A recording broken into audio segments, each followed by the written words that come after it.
여러분, 저는 오늘 우리가 읽은 데살로니가 전서가 투박한 복음으로 보였습니다. 이 데살로니가 전서 전체는 5장으로 되어 있습니다.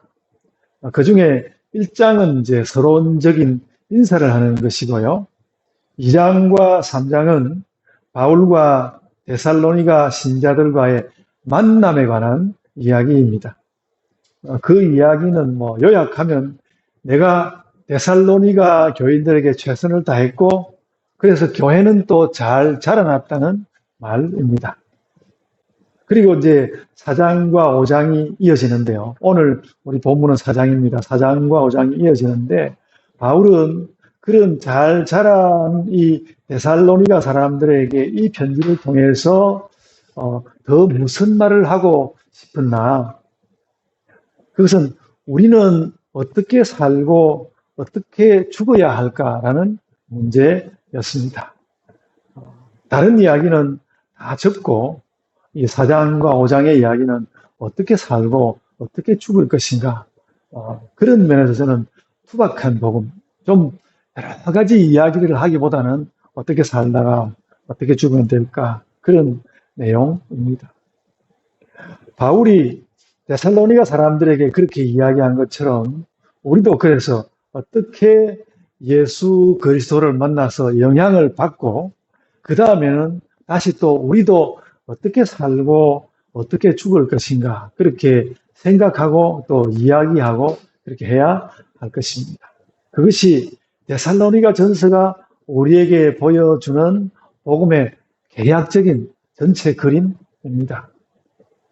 여러분이 이제 웬만큼 아시는 대로 이 데살로니가 전서는 신약 성경 중에서 가장 먼저 씌어진 편지 글입니다.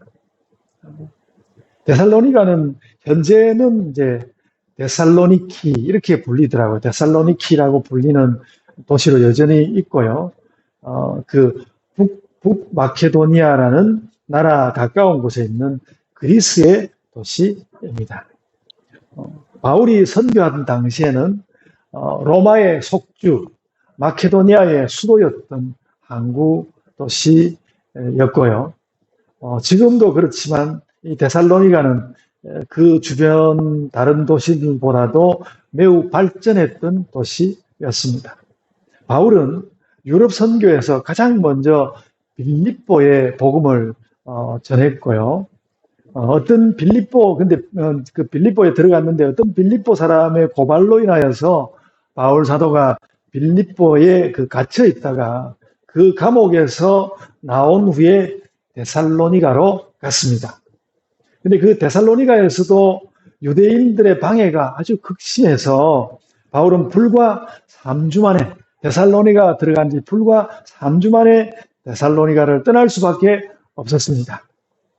그래도 그 장면들을 기록해 놓은 사도행전 17장을 보면요. 사도행전 17장 4절을 보면 적지 않은 사람이 3주 동안이었지만 적지 않은 사람이 바울의 영향을 받았다고 기록되어 있습니다.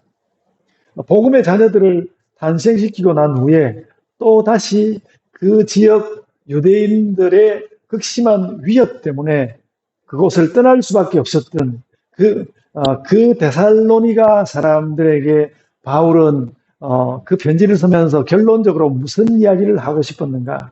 나는 당신들을 만나서 최선을 다하였습니다. 그리고 이렇게 편지를 쓰게 되니까 하는 말인데, 사람이 살고 죽는 이야기를 내가 당신들에게 할 수밖에 없습니다.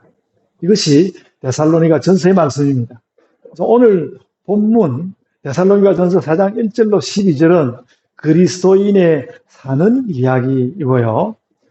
그래서 그 4장 12절이 끝나고 4장 13절로부터 시작해서 5장 한 중간 정도까지는 죽음에 관해서 말하고 있습니다. 종말론 이렇게 말할 수도 있겠죠. 그리고 이 5장 그리고 나서 이제 5장 중간까지 그렇게 하고 5장 말미에는 당연히 마치는 마지막 인사말로 되어 있습니다.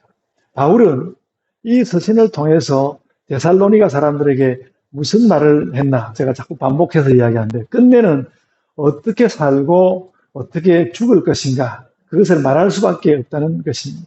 우리는 바로 그 데살로니가 전서라는 그 편지를 보는 것인데, 그렇다면 우리도 아주 투박하게, 바울 사도가 투박하게 어떻게 살고 어떻게 죽을 것인가 그렇게 말하였듯이, 우리도 아주 투박하게 대체 신자로서 사는 것은 무엇이며 또 신자로서 죽는 것은 무엇인가 그렇게 생각을 해보게 된다는 것입니다. 이때 바울 사도의 답을, 바울 사도는 그렇게 물어놓고 뭐 이렇게 그 편지를 쓰면서 바울이 준 답을 간단하게 요약하면요, 사는 것은, 그리스도인이 산다는 것은 하나님의 자녀답게 거룩하게 사는 것이다, 이렇게 요약했고요.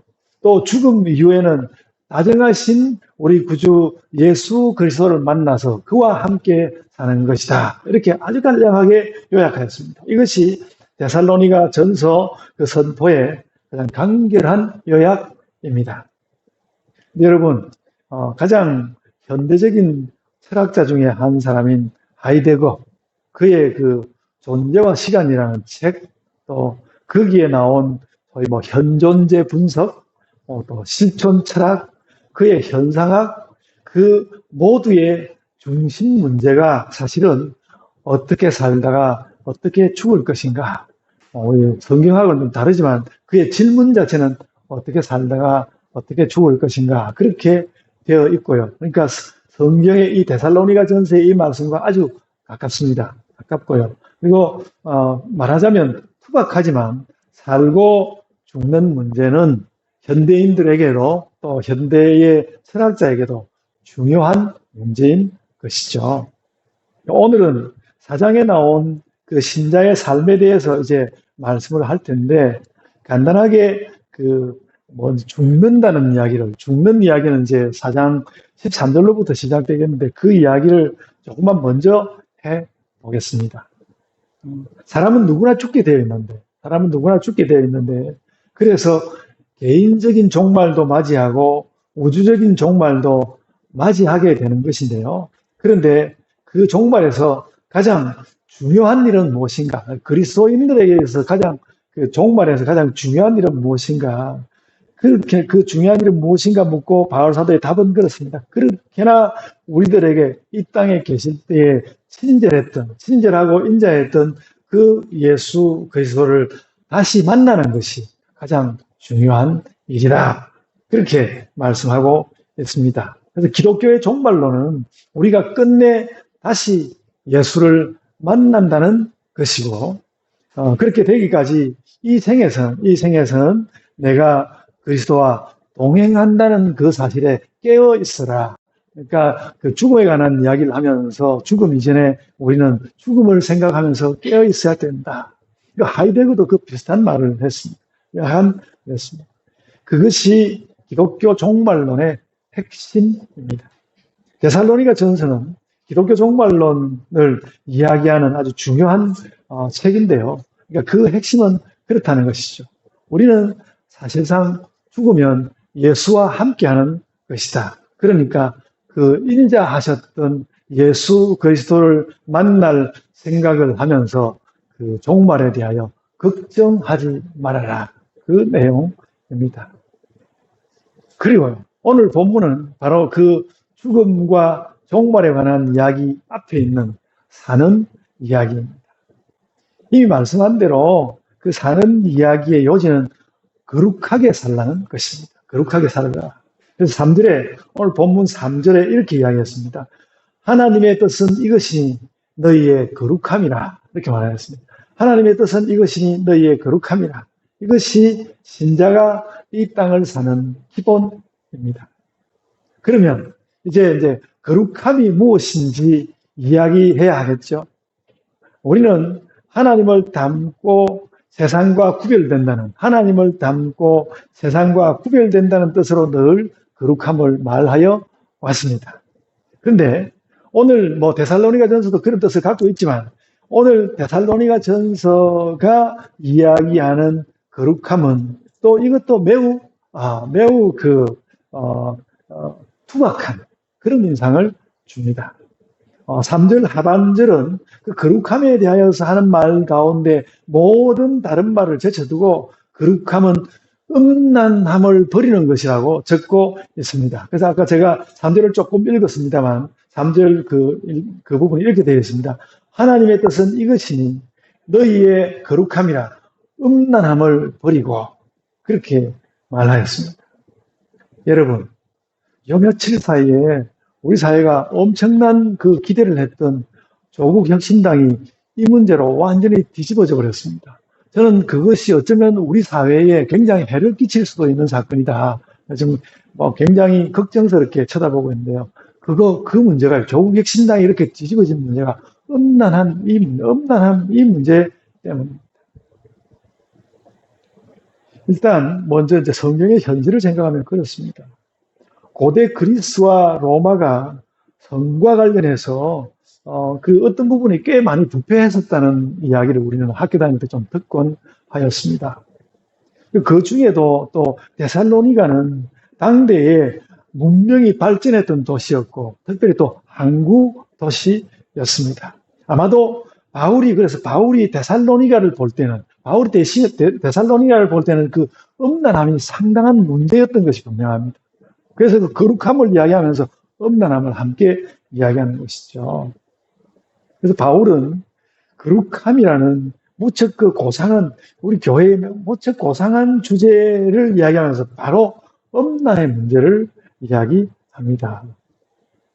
여러분 20세기 초반에 종교학자 루돌프 오토는 거룩이라는 책을 썼습니다. 거룩이라는 책을 썼는데요. 거기서 그는 거룩은 인간의 이성과 감정을 넘어서는 고상하고 신비한 경험으로서 사람을 매혹하기도 하고 또 어떤 장엄함으로 인도한다는 그런 내용을 대략 전해 주었습니다.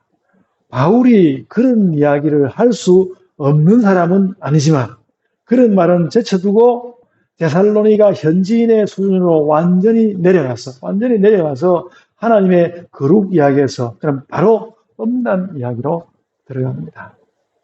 성경은 그런 책입니다. 음란에 관한 많은 이야기를 또 이 본문에서 하는 것은 아닙니다만 음란 이야기를 하고 있습니다. 그래도 교회의 현실과 윤리로서 아주 실제적인 이야기를 그 3절 이하 4절로부터 거의 8절까지 쭉 그 이야기를 합니다. 꽤 자세히 기술하는 편입니다.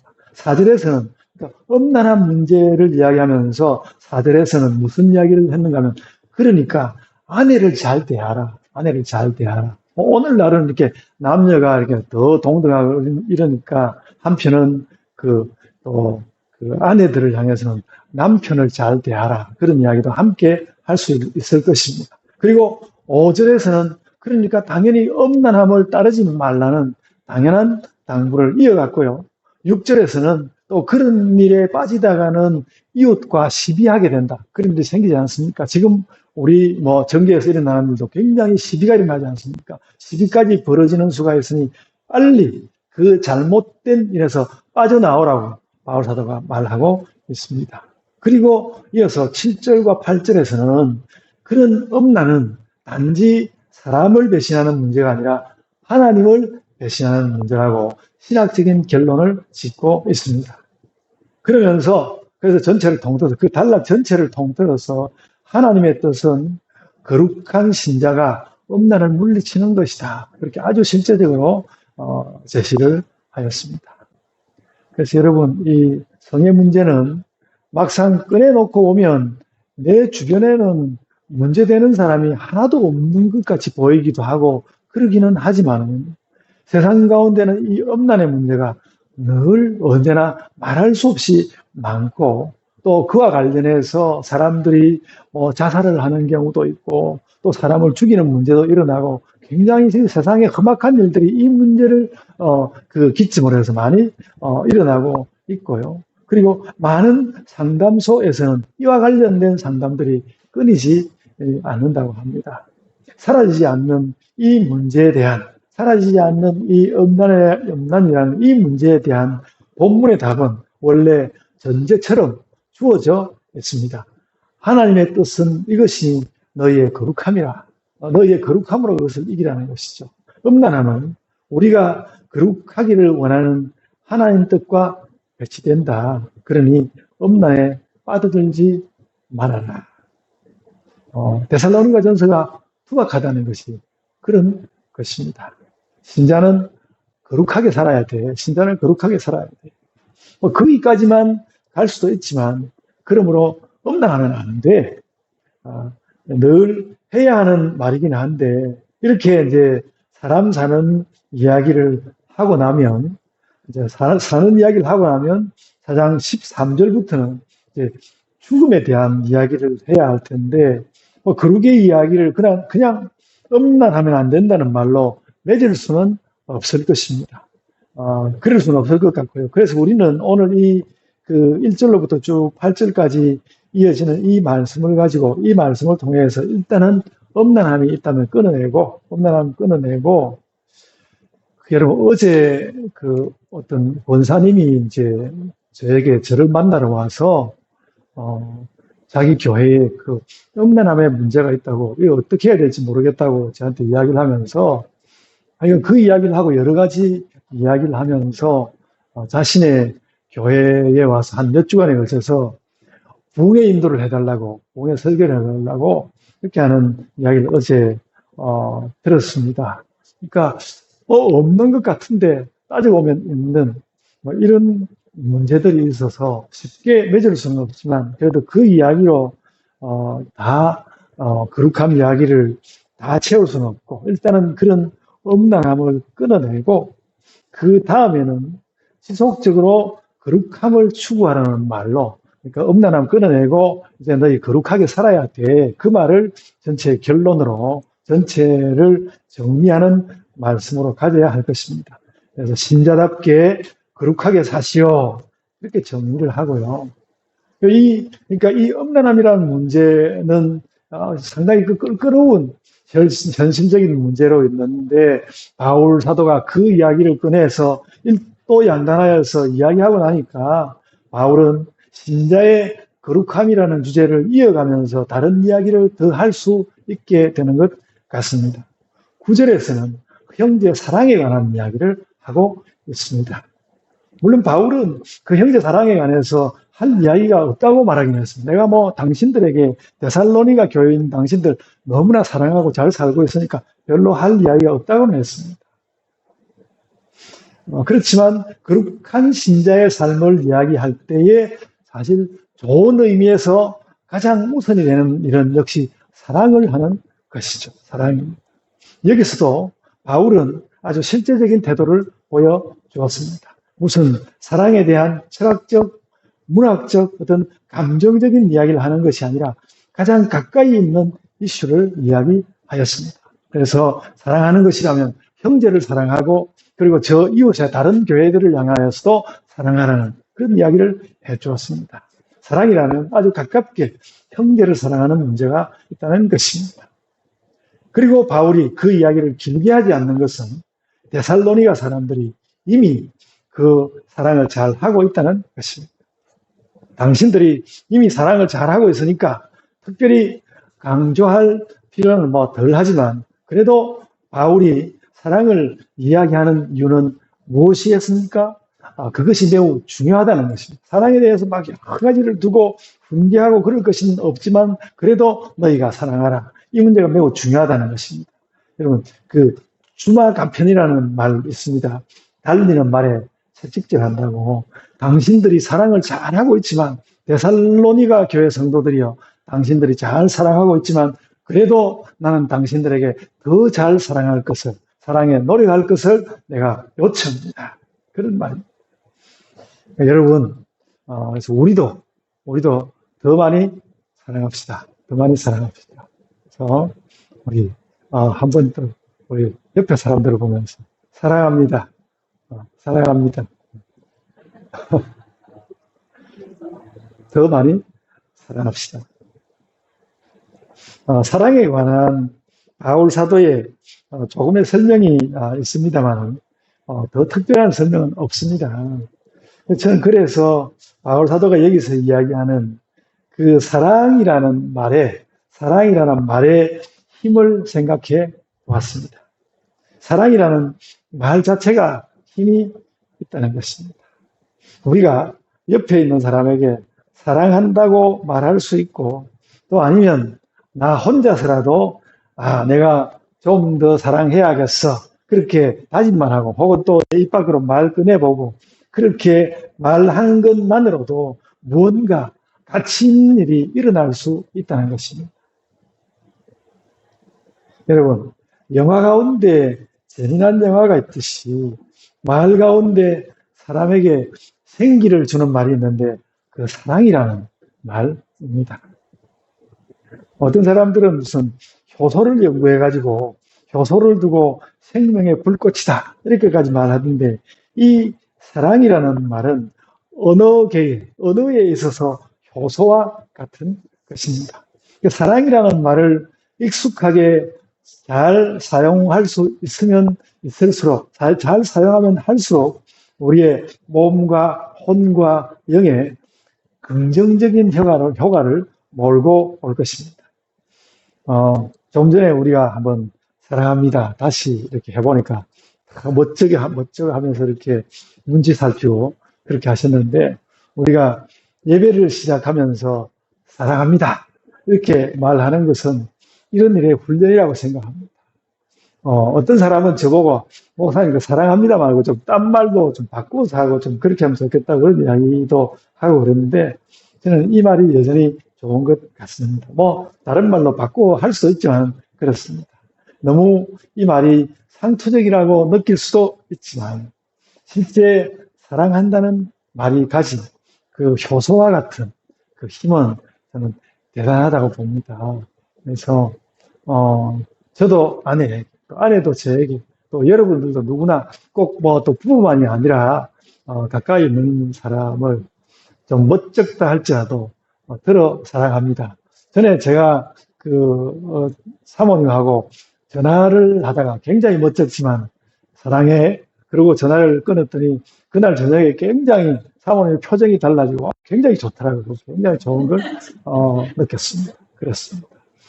그러니까 이 사랑이라는 말을 얼마나 자연스럽게 잘 사용할 수 있는가. 그리고 굉장히 내가 살고 있는 그 공간의 분위기를 다르게 하는 그런 말입니다.